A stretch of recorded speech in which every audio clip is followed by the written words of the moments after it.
नमस्कार बंधुरा आज आमी आपनादेर पेঁপে दिए माछ दिए एक तरकारी रान्ना करे देखाबो।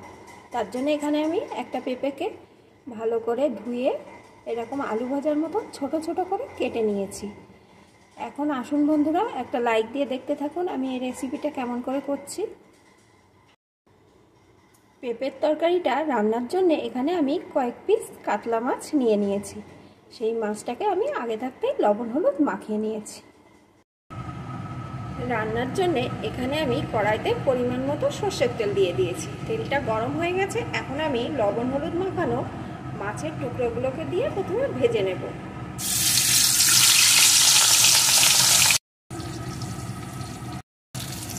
মাছগুলো আমার এপিট ওপিট করে লাল লাল করে ভাজা হয়ে গেছে। এখন মাছগুলোকে আমি তুলে নেব। মাছ ভাজাগুলো তুলে নিয়েছি। এখন এই তেলের ভিতরে পেঁপের টুকরোগুলোকে দিয়ে দেব।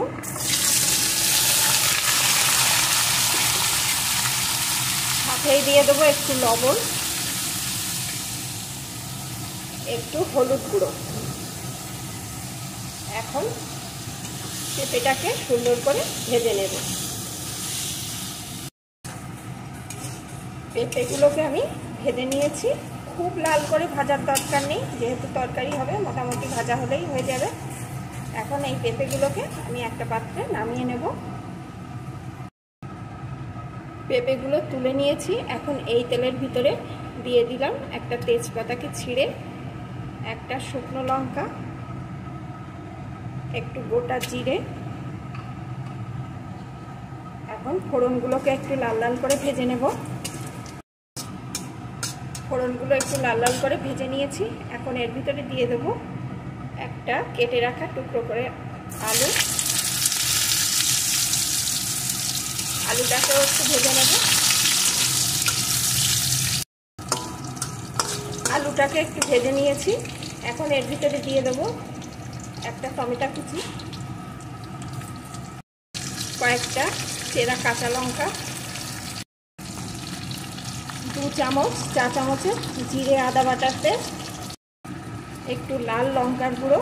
ঝালটা কিন্তু আপনারা আপনাদের পছন্দ মতন দেবেন। ঝাল আর লবণ সকলে সমান খান না, যে যেমন খান তেমন পরিমাণে দেবেন। পরিমাণ মতো লবণ, হলুদ গুঁড়ো। এখন সমস্ত মশলাটাকে ভালো করে এই আলুর সাথে কষিয়ে নেব। মশলাটাকে একটু কষিয়ে নিয়েছি। এখন আমি ভেজে রাখা পেঁপেটাকে এর ভিতরে দিয়ে দেবো।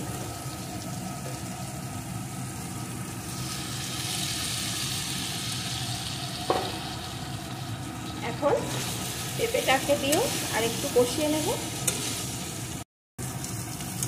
পেঁপেটা দিয়েও সুন্দর করে আমি কষিয়ে নিয়েছি। এখন এর ভিতরে দিয়ে দেবো আমি পরিমাণ মতো জল। আমি কিন্তু এখানে গরম জল দিয়ে দিচ্ছি। যে কোনো রান্নায় গরম জল দিলেই কিন্তু স্বাদ খুব ভালো আসে। এখন একটু নাড়িয়ে নিয়ে এই ঝোলটাকে বেশ কিছুক্ষণ ফুটিয়ে নেব। ঝোলটা ভালো করে ফুটে উঠেছে। এখন ভাজা মাছগুলোকে এর ভিতরে দিয়ে দেব।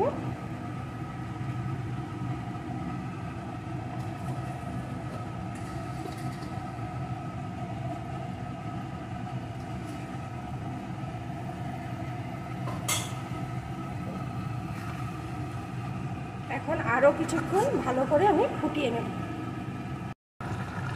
মাছ দিয়ে আমি ভালো করে তরকারিটা ফুটিয়ে নিয়েছি। এখন আমার এটা মোটামুটি রেডি। এখন উপর দিয়ে দিয়ে দেব একটু গরম মশলার গুঁড়ো, দিয়ে একটু নাড়িয়ে নেব। এখানে আমার রেডি হয়ে গেছে পেঁপে দিয়ে কাতলা মাছের তরকারি। বন্ধুরা অনেকে পেঁপে খেতে চান না, এইভাবে রান্না করে খেয়ে দেখবেন, তারাও কিন্তু বারবার এই পেঁপের তরকারিটা খেতে চাইবে। এখন এটা আমার রেডি, এটাকে নামিয়ে নেব।